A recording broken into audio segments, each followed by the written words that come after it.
friends एबे गोटे viral trending होउची आपण जेकोसी मीडिया प्लेटफॉर्म रु जानिबा को पाउथिबे यूट्यूब कहतु फेसबुक कहतु बा इंस्टा कहतु जे झियो मानकु हिंदू रो जो झियो माने अछंती से मानकु आउ मिलिबा नाही तांकर पैतृक संपत्ति रो भाग अर्थात से माने आज ए लीगल हेयर हिसाब रे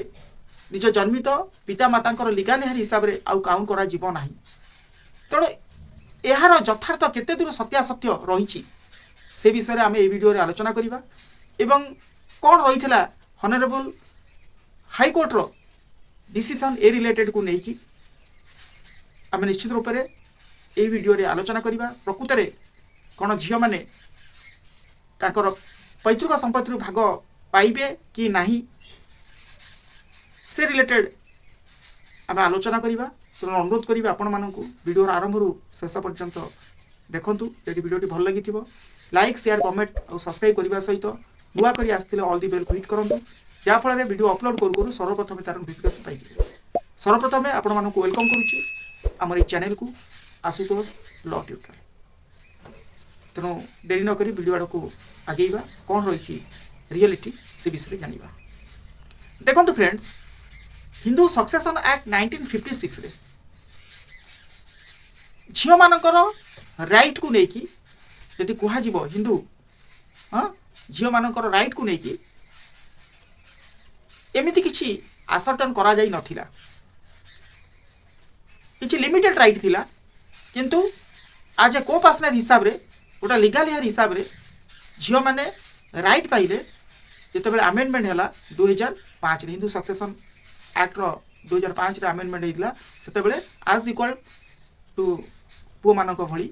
झियो माने गोटे ताक भाग पाउथिले से इक्वल भाया ट्रीट करागला किंतु एबे जो भाइराल ट्रेंडिंग आसी आपन देखुथिबे जे झियो मानक आउ मिलिबो नाही बापघर संपत्ति ता माने झियो माने हिंदू झियो से सतरे कोन तार बापघर संपत्ति पाइबारु वंचित हबो आउ कोन बापघर संपत्ति से पाइबो नाही साधारणतः जदि गोटे आम जदि निजर मंतव्य देबा तो निश्चित रूप से ये जो 2005 रे जो आमेंडमेंट है निश्चित रूप से गोटे भाई भौणी भितर हिंदू भाई भौणी भितर विवाद सृष्टि करला प्रॉपर्टी को नहीं जे बापा माँ अंते तेणु प्रॉपर्टी भाग बंटा को लेकिन निश्चित रूप से गोटे विवाद आनिला जो 2005 आमेंडमेंट परे परे भौणी चाहिला तार बापघर भाग आनिबा पई तेणु भौणी विवाह पूर्व बापघर जी चेष्टा थिला खर्च थिला बा जहाँ सब तार झील को विवाह करने जी सब जिनस से आयोजन करथिला तार खर्च निश्चित रूप से बापा भाई तुले थे निश्चित रूप से बापा भाई तुले थे बहुत केस रे बापा मरी जाती किंतु भाई ही तुलाए तेणु तापर एत सब कला परे भौणी को विवाह देला परे पुणी आसूची भौणी जे मत आउरी भाग दे ता निश्चित रूप से जब कह गोटे दुखदपूर्ण घटना बोली कहले किसी अत्युत्य हेब ना जदि भौणी छाड़ी पार तार से भल कथा मुझे तो चाहूँगी जो मानकर स्वच्छलता अच्छी बा चाहतु सब बेले जे गोटे भाई को जदि भागटा को छाड़ी दिंतु भाईर भाग छाड़ी दिंतु ना एमती आपस हिसाब से भाई को जदि आप हईराण अच्छा कौन से भौणी जदि असुविधार अच्छी ताहले बापघर संपत्ति अल्प अच्छी भाई को आपस हिसाब से मागंतु निश्चित रूप से भाई आपन को दब ये कोर्ट कचेरी को जीवाटा संपूर्ण रूप भल नुह गोटे भाई भौणी भितर गोटे तिक्तता आसीज किंतु एबे जो 2005 आमेंडमेंट पर निश्चित रूप से प्राय जगह भाई भौणी भितर गोटे तिक्तता आसूची एवं ए रिलेटेड केस हॉनरेबल सिविल जज सीनियर डिवीजन हो बा सिविल जज जूनियर डिवीजन हो सेठी आसिक पहुँचुची जे कौन ना संपत्ति दरकार कौटू ना बाप घर ता निज इच्छा हो बा निजर स्वामीर इच्छा हो बा ससुरर इच्छा हो से बाध्य होइकी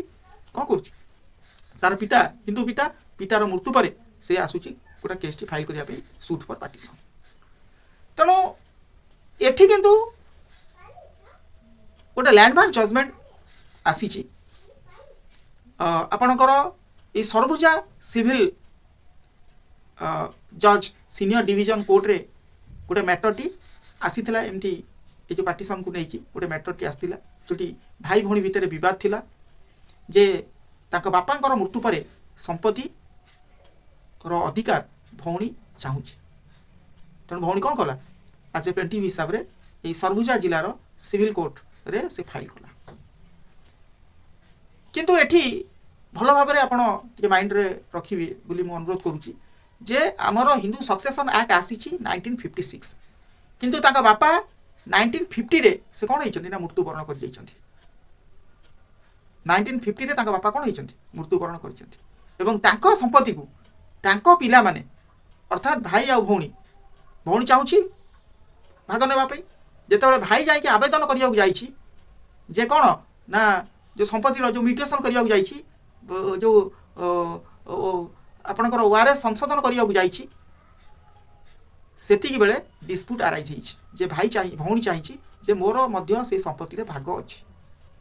जदियो बापा 1950 रे मृत्युवरण करिसेंति तेणु हॉनरेबल सिविल जज सीनियर डिवीजन ऑफ से सरभुजा जिलार से कौन कले मु ब्रीफली कही दूची से ताकर जो प्लेंट को ताको फर रे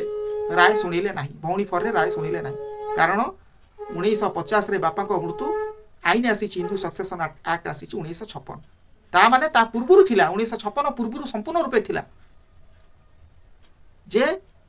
पैतृक संपत्ति रे केवल पुअर ही अधिकार अछि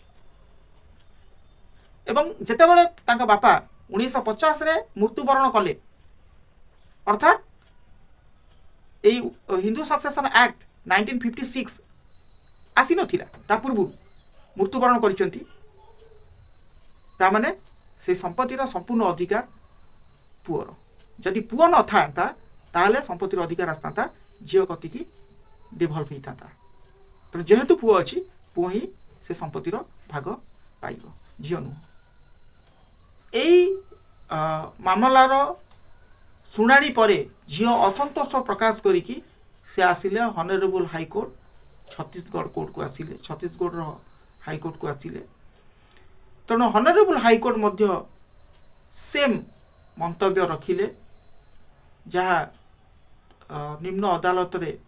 मान्यवर निम्न अदालत रे जहाँ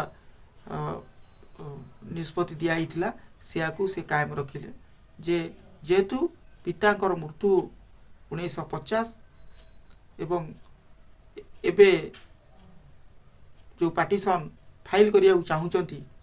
एवं से जो पार्टीशन रे केवल पितांकर संपत्ति रे पुअर ही भाग रहिबो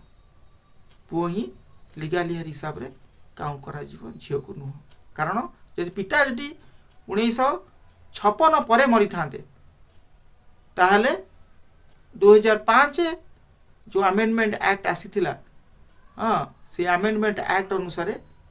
आउ जदि पार्टीशन 2005 परे ही थांता ताहले निश्चित रूप से झियो भाग पाई थांता तेणु इठी 1950 रे पितांक मृत्यु एवं पार्टीशन